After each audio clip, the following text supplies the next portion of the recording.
Marlène Mvoutou, bonjour. Je fais cette petite vidéo pour m'adresser à toi parce que j'estime que tu ne vaux pas la peine que je fasse un live sur toi. Et je vais t'expliquer pourquoi. J'ai suivi tes 3 derniers lives qui m'ont été envoyés, bien sûr, après avoir été enregistrés par quelques combattants. Dans ces 3 lives, tu te verses dans une haine, une détestation contre le peuple bamileke qui n'a pas d'explication. Si ce n'est l'âme tribaliste, haineuse que tu es. Ce qui m'amène d'ailleurs à me poser des questions, de sérieuses questions sur la légitimité de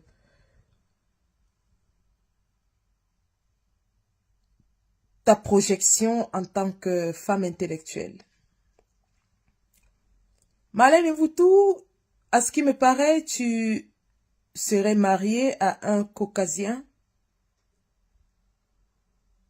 Et je présume donc que tu as des enfants métis. Il est quand même étrange pour quelqu'un qui a choisi d'aller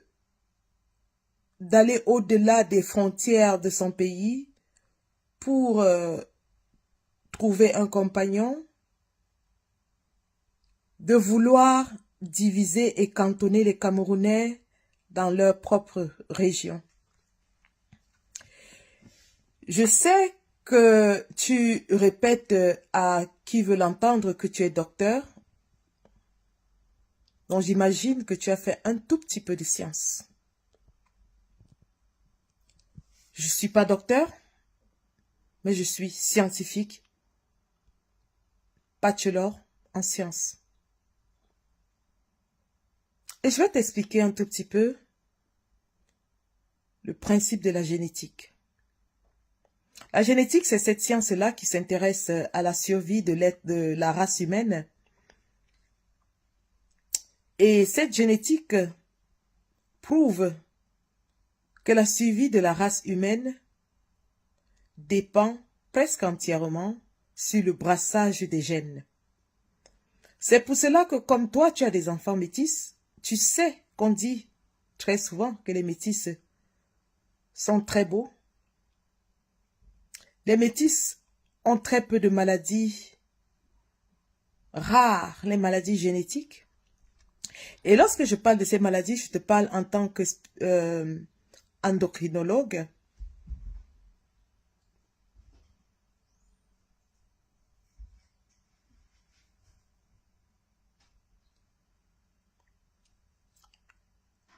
Tu vas remarquer que les sociétés conservatrices comme les sociétés de l'Asie, du Sud-Est et l'Asie centrale ont une prévalence assez importante en maladies génétiques, en maladies rares. Parce que lorsqu'il n'y a pas de mélange de gènes, les gènes porteurs de certains défauts finissent par se retrouver et les porteurs développent la maladie.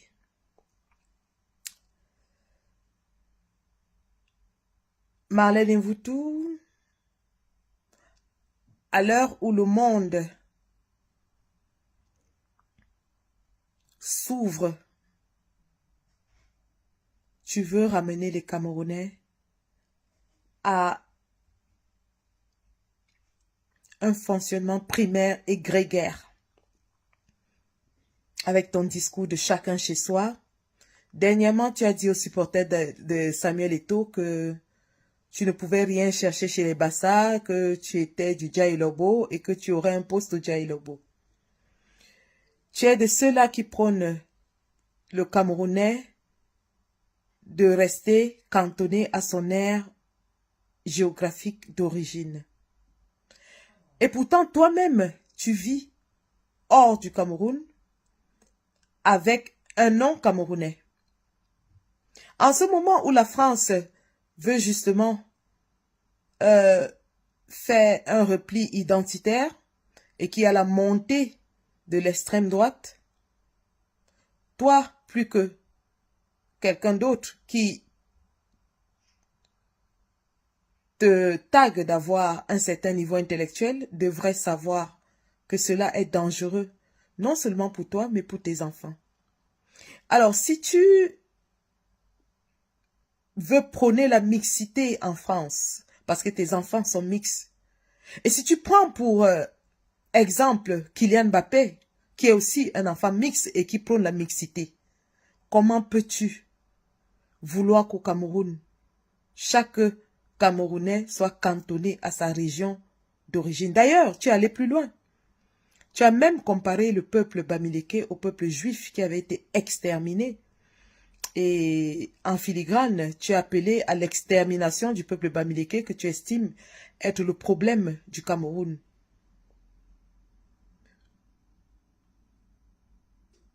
Je commence à croire, et d'ailleurs, ce que je constate va au-delà de la croyance. C'est un constat scientifique. Je constate en tant que clinicienne que tu es complètement névrosée, que tu as un problème psychologique, que tu es probablement en dépression. C'est un constat clinique. Et c'est pour cette raison que je ne t'insulterai pas, parce que tu voudrais qu'on verse dans l'insulte.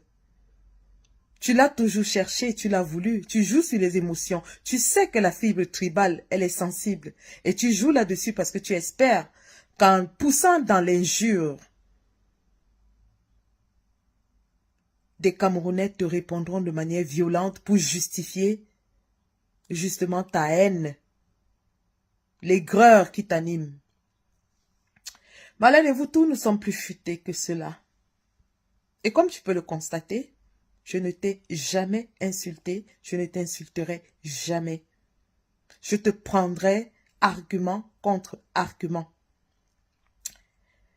Et donc, parlant de ton instabilité mentale, qui est quand même assez inquiétante pour quelqu'un qui se tague d'être une intellectuelle et plus intellectuelle que toute une race, toute une tribu.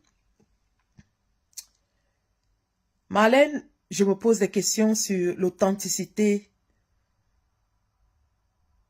de ton parcours intellectuel. Comme je l'ai dit plus tôt, je vais te prendre un exemple simple. L'intelligence émotionnelle. L'intelligence émotionnelle, c'est un module qui est enseigné dans toutes les universités après un certain niveau de parcours. Tu nous dis que tu as un doctorat en communication, mais pour quelqu'un qui est censé être spécialiste en communication ou marketing, je me pose beaucoup de questions sur ton comportement. Un spécialiste en communication devrait savoir que les réseaux sociaux, c'est un espace non contrôlé.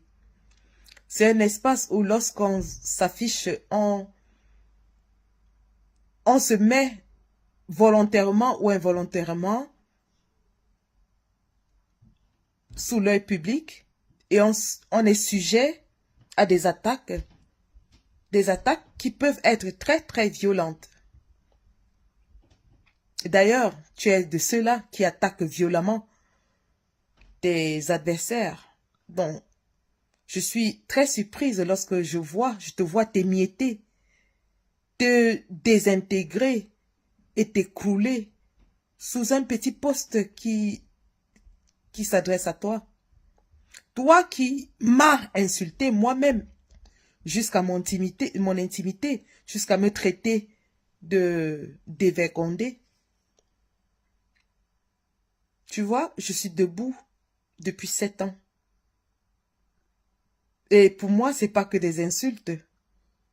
C'est aussi des photos dégradantes qui se baladent dans la toile. Donc, ça m'amène à me poser des questions sur ton intégrité mentale, hein, sur ta santé mentale. Beaucoup l'ont constaté, tu es très, très instable mentalement. Tu es dépressive, tu as des problèmes mentaux, tu devrais te faire consulter. Et c'est pas méchant ce que je dis là, c'est de la réalité, c'est une observation clinique d'une infirmière devant un sujet névrosé qui fait des lives hystériques devant ses enfants. Et je pense que tu as une toute petite fille de 5 ou 6 ans qui t'entend débiter des insanités sur des êtres humains. Tu le dis que tes enfants sont dans les réseaux, mais le langage que tu tiens, l'attitude que tu tiens, n'est pas celle d'une femme qui voudrait que ses enfants voient cela. Malène Voulou, je te parlais de l'intelligence émotionnelle. Donc, comme je disais, l'intelligence émotionnelle, c'est un module qui est enseigné dans les universités. Toi qui nous dis que tu as un niveau intellectuel très élevé, toi qui nous dis que tu es un leader, que tu as dirigé beaucoup de structures, tu nous dis aussi que lorsque tu te fâches, tu peux brûler la maison où tu habites. Tu nous dis aussi que tu bagarres lorsque tu es fâché. Toutes choses qui sont exactement contre la formation d'un leader.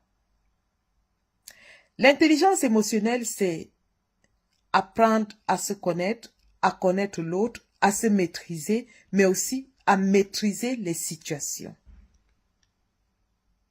Et de ces 4 choses, tu ne montres pas une connaissance adéquate. Tu peux peut-être te connaître, mais tu ne te maîtrises pas. Tu ne connais pas ceux qui sont en face de toi. Parce que tu essayes de manipuler, mais tu n'y arrives pas. Et donc tu te frustres et verses dans l'injure. L'intelligence situationnelle, tu ne l'as pas non plus. Parce que tu ne constates pas que dans ta dérive tribaliste, personne ne te suit. Que ce soit ceux qui pensent comme toi ou ceux qui ne pensent pas comme toi. Malène Mvutu, tu n'as pas l'étoffe pour être un leader. Un leader, ça a de l'épaisseur. Un leader, ça a de la grandeur, de la hauteur. Non. Aucun politique sérieux au Cameroun, que ce soit le RDPC dans lequel tu milites, ou alors de l'opposition, ne prendra au sérieux une personne névrosée, une personne mentalement instable, une personne qui perd son sang-froid au moindre petit coup. Une personne qui se désintègre, qui s'émiette à la moindre petite contradiction. Tu ne peux pas tenir un débat télévisé face à un adversaire coriace. Et donc, j'ai constaté avec beaucoup de personnes que tu as des problèmes psychologiques sérieux.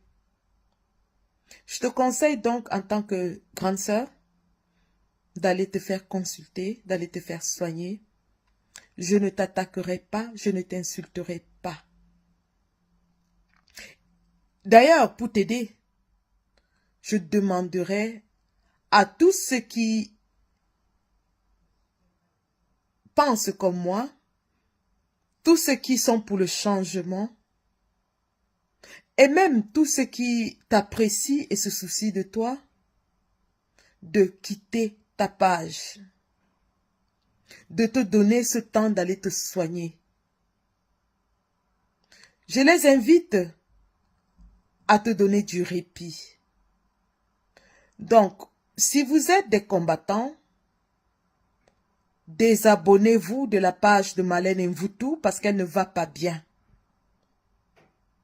Ne soyez pas de ceux-là qui vont la pousser au suicide, comme elle l'a dit elle-même. On a vu ce qui est arrivé à Wopsor dans Facebook. Wopsor avait commencé exactement comme Alain Mvoutou. Elle a attrapé l'ivresse des vues Facebook. Et des personnes qui, malicieusement, la poussaient aux extrêmes de la folie. Jusqu'au